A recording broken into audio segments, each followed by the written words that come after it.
के गेम में जो आज साथ है कल नहीं होगा, और जब वो नहीं होगा उस समय आप क्या करेंगे, उसकी तैयारी अभी की जाती है। पाकिस्तान की दो बैसाखियां कौन सी हैं बताएंगे जरा आप? यूएसए और चाइना। यूएसए बेल आउट दिलाता रहा है आईएमएफ से, वर्ल्ड बैंक से भी सपोर्ट दिलाता रहा है, ग्रांट्स दिलाता रहा है, और इस समय पर पाकिस्तान ने जैसे सऊदी के साथ अपना डिफेंस पैक्ट साइन किया तो पाकिस्तान ने कहा कि अब हमने अपना स्टेटस बढ़ा दिया है, अब हम सिक्योरिटी प्रोवाइडर बनेंगे।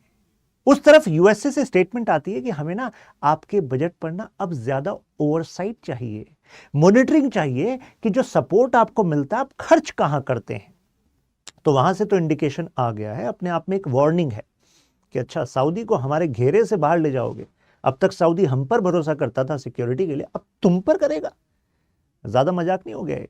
खैर, चाइना की बात करते हैं। चाइना और पाकिस्तान तो एक दूसरे को कहते हैं ऑल वेदर फ्रेंड, लेकिन ये ऑल वेदर वाली बात तो टेस्ट की जा रही है, क्योंकि मैं 2025 के अगर पूरी ट्रेजेक्टरी को आपको समझाऊं with respect to China Afghanistan, तो लग रहा है कि चाइना अपनी अफगानिस्तान पॉलिसी में एक बहुत बड़ा बदलाव कर रहा है। वो केवल पाइवट टुवर्ड्स अफगानिस्तान नहीं है, वो साथ में साइडलाइनिंग पाकिस्तान भी है। आप कहेंगे कैसे? यहां पर चाइनीज फॉरेन मिनिस्टर वैंग ई सोलो विजिट करते हैं अफगानिस्तान में, सोलो विजिट। और इससे पहले अफगानिस्तान के साथ रिलेशन को मैनेज करने का जिम्मा एक्चुअली पाकिस्तान लेकर बैठा था। मतलब पाकिस्तान वाज लाइक कि देखिए हमारी जो आर्मी एसआई है ना, इन्होंने बनाया है तालिबान को, तो वी हैव डीप डेप्थ है हमारी, तो ऐसे में अगर कोई काम कराना हो, इनको समझाना हो तो हमें बताइएगा, हम लिमिट कर देंगे।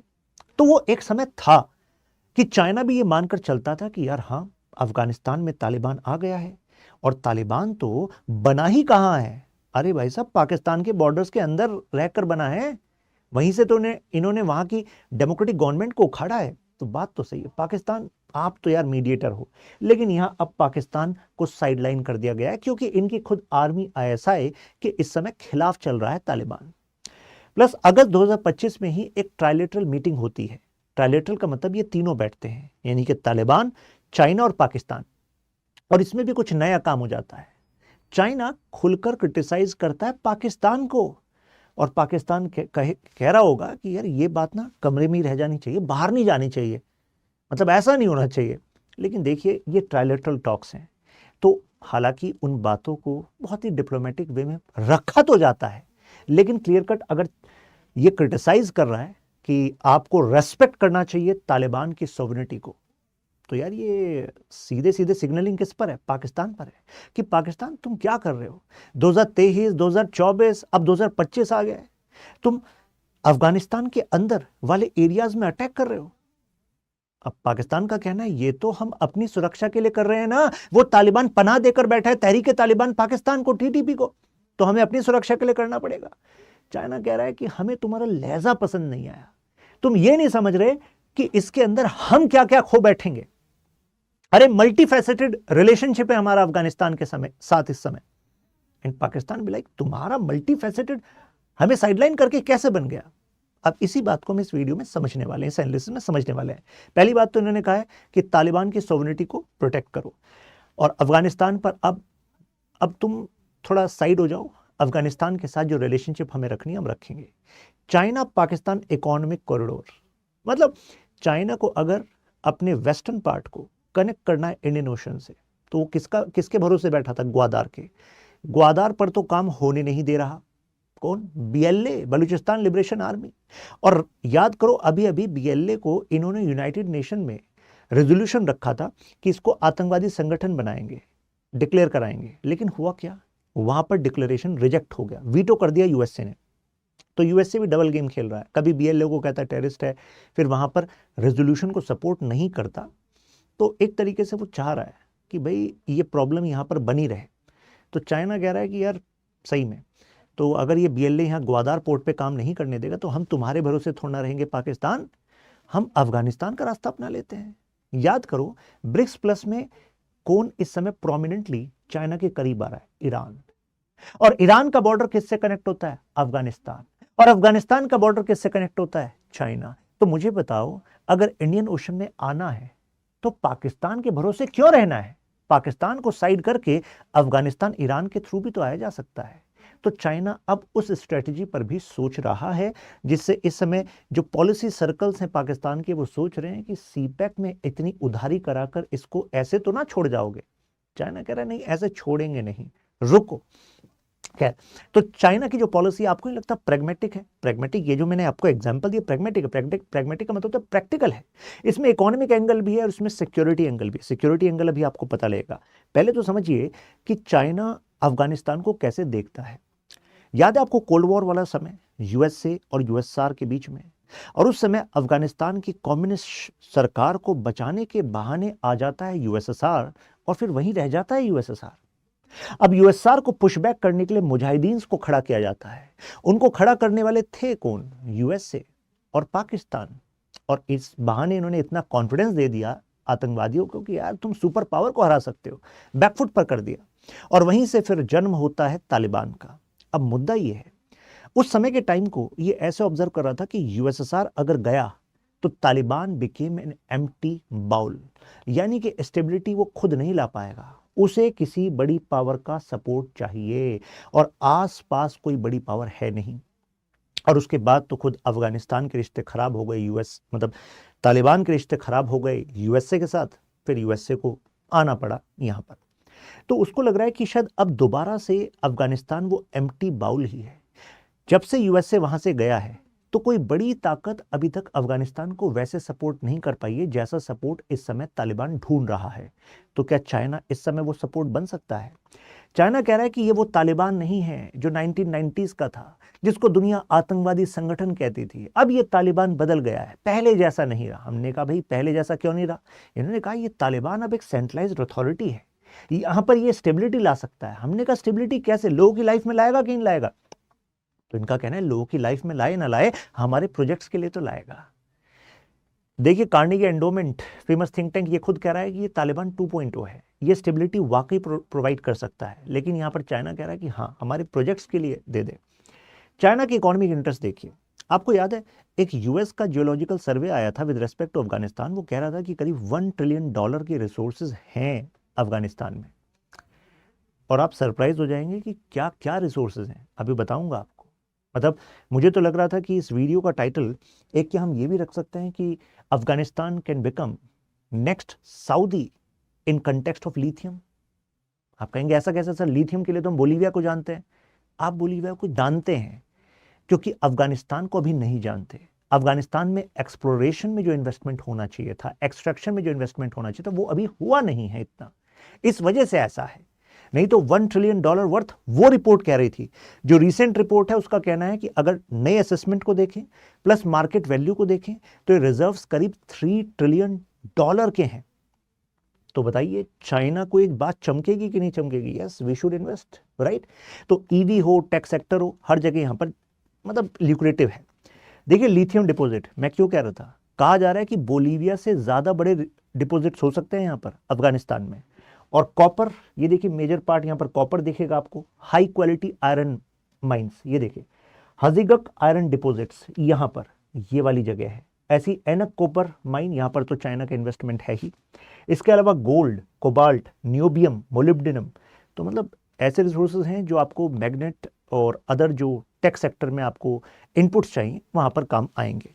नाउ अफगानिस्तान और चाइना के बीच का जो ट्रेड है एक साल का, वो ऑलरेडी रीच कर चुका है $1 billion. That's a big amount for a nation like Afghanistan. और ये खुद अफगानिस्तान की मिनिस्ट्री का डेटा है। तो इसका मतलब है कि यार फिर तो सब कुछ अच्छा चल रहा होगा। नहीं, सब कुछ अच्छा नहीं है। कुछ तो ऐसा है जो चाइना कह रहा है अफगानिस्तान अब देखो हमारा ये वाला पत्ता, हम इस वाले कार्ड को प्ले करेंगे और तुम हमारे तरफ खींचे आ जाओगे। कैसे? देखो एक्सपोर्ट वाला सेगमेंट जो है इस ट्रेड का वो तो हैवी है, जो होगा ही क्योंकि भाई चाइना एक्सपोर्ट लेड इकोनॉमी है। लेकिन कुछ तो तुम अफगानिस्तान से भी इंपोर्ट करो जिससे अफगानिस्तान के लोकल लोगों को काम मिले, उनकी इकोनॉमी भी ऊपर उठे। क्या वो हो पा रहा है? यहां पर इंपोर्ट में है ट्रबल्स। लेकिन चाइना कहना है देखो 2 कारण है, नहीं तो तुम्हारी इकोनॉमी बेटर हो जाती। एक तो तुम्हारे यहाँ इंस्टेबिलिटी है, दूसरा तुम्हारे इंफ्रास्ट्रक्चर कनेक्टिविटी नहीं है टिल चाइना। अब उसमें हम हेल्प करेंगे ना, पॉलिटिकल स्टेबिलिटी भी लाएंगे मिलकर और इंफ्रास्ट्रक्चर भी बनाएंगे। तो यानी कि इंफ्रास्ट्रक्चर बनाना वो हमारा काम है जिससे कि अब तुम्हारे यहाँ नई इंडस्ट्रीज डेवलप होंगी। ये आसपास के देश सरप्राइज हो जाएंगे कि क्या ये वही अफगानिस्तान है। और इसी वजह से अफगानिस्तान को इरिगेशन प्रोजेक्ट में सपोर्ट कर रहा है। आपका ये कॉपर माइन तो है ही, इसका तो रिसेंटली इन्होंने जो टेन्योर है उसको भी एक्सटेंड किया है। अभी तक क्यों नहीं ये सक्सेसफुल हो पा रहा था प्रोजेक्ट, उसका कारण था कि इससे कनेक्ट करने वाली रोड्स इंफ्रा तो चाहिए। तो अब चाइना ने कहा कि ठीक है, उससे कनेक्टेड जो इंफ्रा है वो हम बनाएंगे। सिक्योरिटी वो भी हम अब तालिबान के साथ मिलकर डायरेक्टली वहां पर स्टैब्लिश करेंगे। साथ में जो फार्मिंग लैंड है उसमें जो टोटल इरिगेशन प्रोजेक्ट में इन्वेस्टमेंट प्रॉमिस है चाइना का, वो सीधे तौर पर जो टोटल एरेबल फार्म है, कहने का मतलब है खेती करने वाली जमीन को 30% बढ़ा देगा। समझ रहे हैं इसका क्या मतलब है? इसका मतलब यह है कि अफगानिस्तान की जो जनता, अभी कहा जा रहा है कि वो फूड सिक्योरिटी उसके पास नहीं है। मतलब जैसे ही तालिबान ने कैप्चर किया था अफगानिस्तान को, तो उस समय का डेटा बताता है कि करीब 90% जनता वो फूड क्राइसिस को लगभग झेल रही थी। उसका एक बड़ा कारण क्या है? क्योंकि डोमेस्टिक फूड प्रोडक्शन की कमी है ना, और बाहर से लग जाएंगे सैंक्शन। ट्रेड जो है वो नहीं हो पाएगा, क्योंकि भाई कौन तालिबान की टेरिटरी में सीधे जाकर ट्रेड करना चाहेगा। तो इस पंगे को सुधारने के लिए चाइना कह रहा है हम बैठे हैं यार, टेंशन मत लो, इरिगेशन को बढ़ाएंगे, तुम्हारा एग्रीकल्चर प्रॉस्पर कराएंगे, तो जिससे कि तुम्हारे यहाँ खुद का प्रोडक्शन भी बढ़ेगा। बाकी ट्रेड के लिए हम इंफ्रा करेंगे और बाकी इंडस्ट्रीज को डेवलप करेंगे। तुम्हारे यहाँ जो रिसोर्सेज एक्सट्रैक्ट करेंगे उसका दाम तुम्हें देंगे, तो उससे तुम अपने लोगों की हालत को बेहतर करना। तो मुझे बताओ, चाइना का ऑफर आपको नहीं लग रहा वो गॉडफादर मूवी वाला डायलॉग है? मतलब इट्स लाइक कि I am going to make an offer which you can't refuse, लेकिन बदले में गॉडफादर को भी तो कुछ चाहिए ना। ये क्या चाहिए? कह रहे देखो सिक्योरिटी कंसर्न है हमारा, ये हमारा जिंगजैंग रीजन है, ये देखिए जिंगजैंग रीजन, और ये आप यहां पर देख रहे हैं, ये अफगानिस्तान का ये वाखन कॉरिडोर है, ये कनेक्ट करता है आपके जिंगजैंग रीजन से। अब इनका कहना है कि हमारे यहाँ पर ना ये एक ETIM है, यानी कि ईस्ट तुर्किस्तान, ये इस्लामिक मूवमेंट है, ये अलग देश बनाने की मांग करते हैं, ये उइगुर ग्रुप है। और कहीं ऐसा तो नहीं है कि तालिबान तुम्हारा जो हक्कानी नेटवर्क है जिसमें कि फाइटर्स हैं, अब वो फाइटर्स रेडिकल इस्लाम के आइडिया पर लड़ रहे थे, तो कहीं वो उइगुर मुस्लिम्स के भी कॉज को सिंपैथी देते हुए यहाँ पर हथियार ट्रेनिंग या खुद मुजाहिद बन जाएं? तो भाई देखो वो हमारे लिए प्रॉब्लम वाली बात हो जाएगी तालिबान, फिर ये इंफ्रा इरिगेशन ये सब भूल जाना। तो तालिबान कह रहा है कौन उइगुर मुस्लिम्स? हमने तो नहीं सुना। एक्चुअली तालिबान का जो आइडिया है ना जी, वो केवल अफगानिस्तान के कल्चर और इस्लामिक आइडियल से अफगानिस्तान को चलाने का है, अफगान आइडेंटिटी का है। हम उइगुर की बात ही नहीं करते जी। चाइना भी लाइक कि हाँ यही चाहिए था हमें, तभी हम कह रहे हैं कि पाकिस्तान, तो क्या पाकिस्तान पे भरोसा करें, तुमसे डायरेक्ट हम बातचीत करेंगे। तो यानी कि ETIM को लिमिट करना इस वाले रास्ते पर, उसके लिए भी इसकी जरूरत है। नेक्स्ट है नार्कोटिक्स।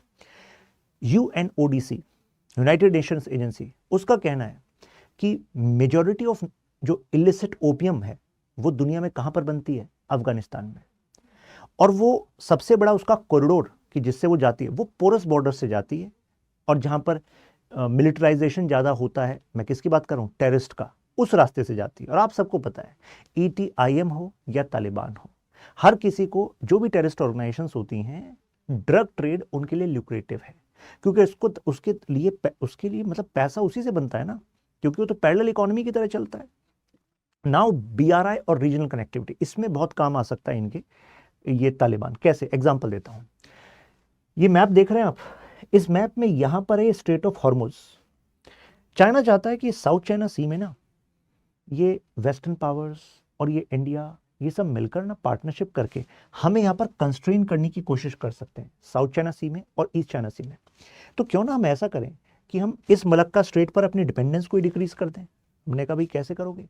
तो उन्होंने कहा हम अपने वेस्टर्न पार्ट को डायरेक्टली कनेक्ट कर लेते हैं ना ईरान तक, तो डिक्रीज हो जाएगा, क्योंकि ईरान और USA में नहीं बनती, ईरान और चाइना में बन रही है।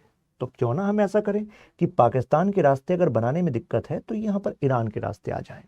तो एक तो BRI को और ज़्यादा वायबल बना देगा, क्योंकि उसको चाहिए ये कनेक्टिविटी प्रोजेक्ट। वो तो कह रहा है मैं, ये ग्लोबल नेटवर्क ऑफ नेटवर्थ है, राइट।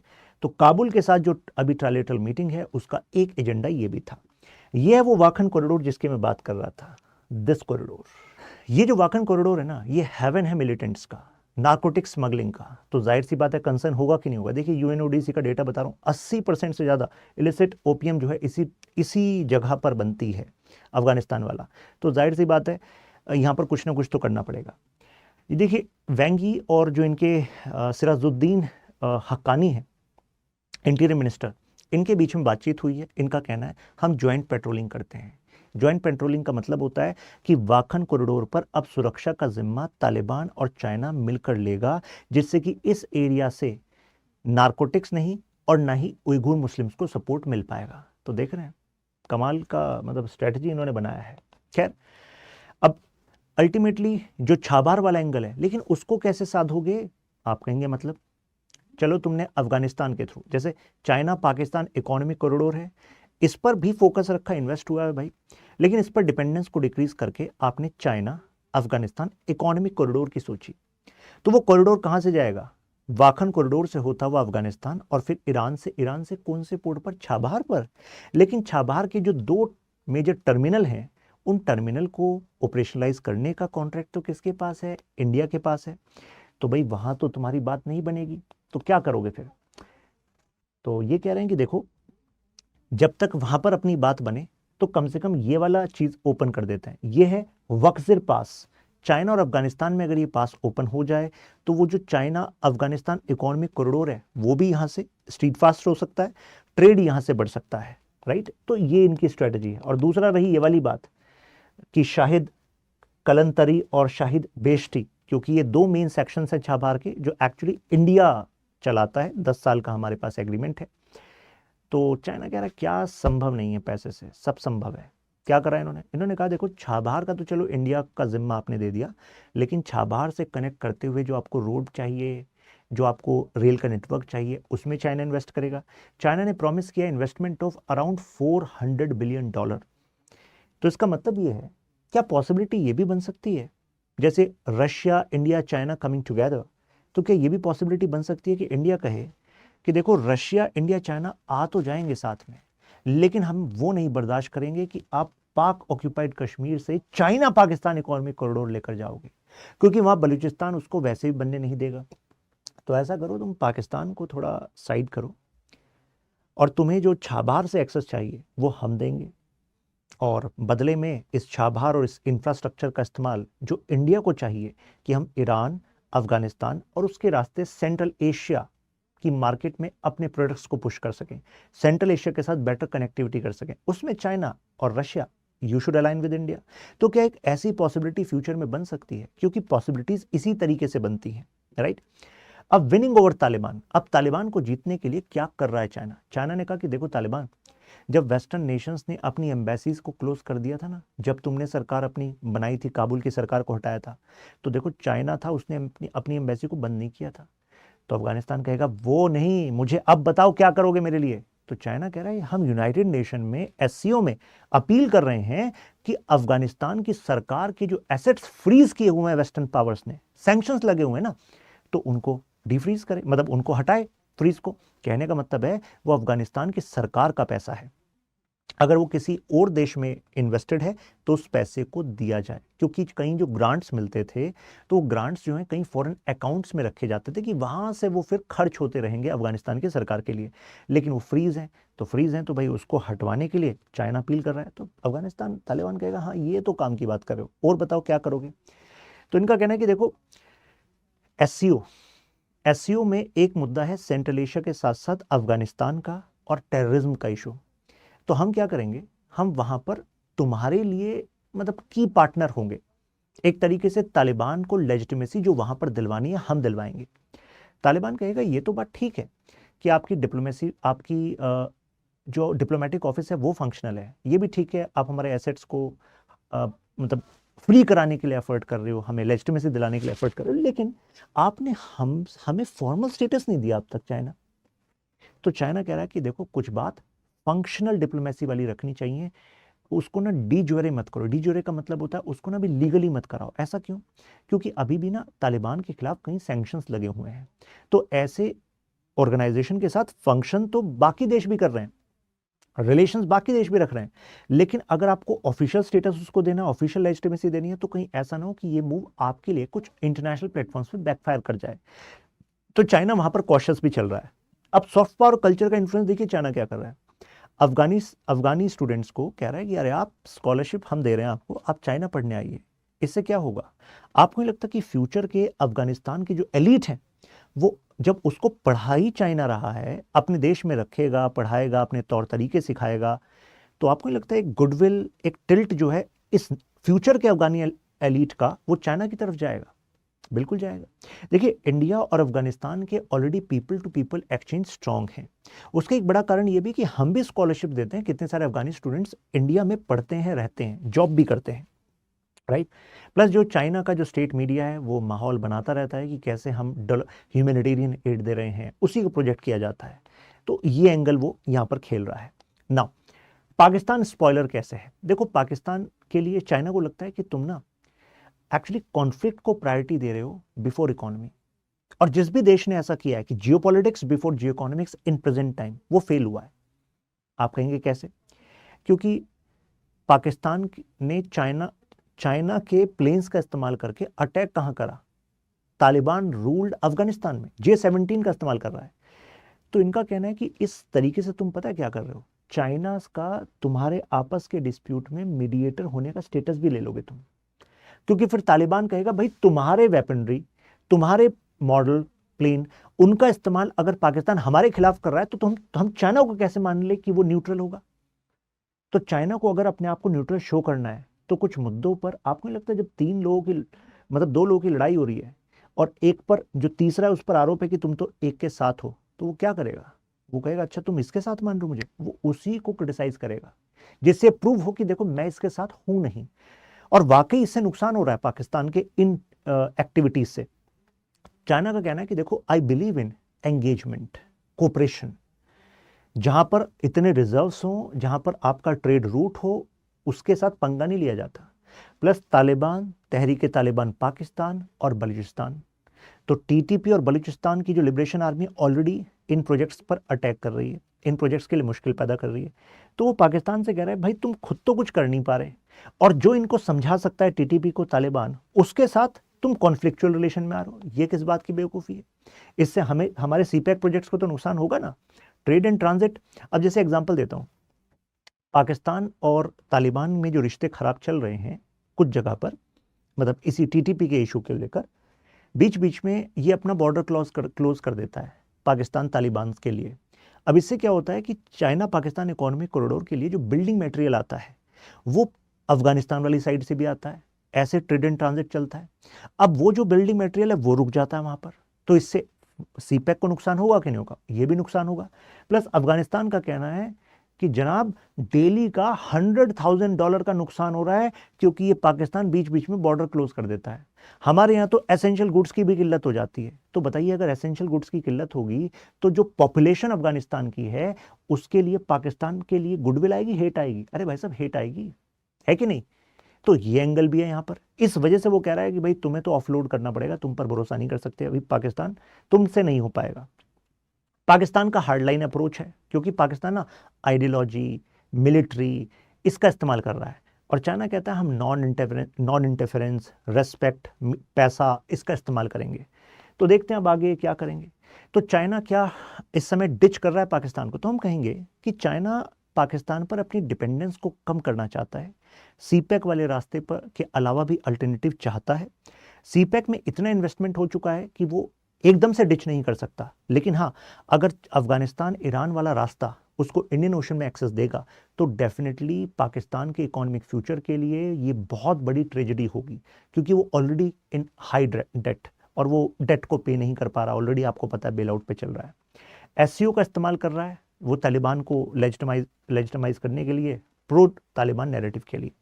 तो कंक्लूजन के तौर पर हम कह सकते हैं कि जो चाइना की पॉलिसी इस समय अफगानिस्तान के लिए, जिसको मैं पाइवट टू अफगानिस्तान पॉलिसी कह रहा हूं, ये रीजनल डायनेमिक्स को चेंज करेगी। ये केवल चाइना, पाकिस्तान और अफगानिस्तान का मुद्दा नहीं है, इससे ईरान भी जुड़ा हुआ है, इससे इंडिया और छाबार भी जुड़ा हुआ है, इससे पाकिस्तान की फ्यूचर की स्ट्रेटजी भी जुड़ी हुई है। तो this is a multi pronged strategy. अगर सब कुछ हो गया आपको क्लियर, यू कैन मेंशन वाह या अल्ट्रा क्लियर इन कमेंट्स। आपकी जो ओपिनियन है do share, I am going to read each and every comment. यहां पर आप कनेक्ट कर लीजिए तुरंत, जिससे कोई वीडियो एनालिसिस आपका मिस ना हो। क्वेश्चन देखिए क्या पूछा जा सकता है आपके एग्जाम में, examine China's pivot Afghan policy and what are its implications for wider region। इसके अलावा मैंने बीच में एक यूएन की एजेंसी का जिक्र किया था, UNODC। क्या कमेंट में आप बता सकते हैं कि उसकी फुल फॉर्म क्या है?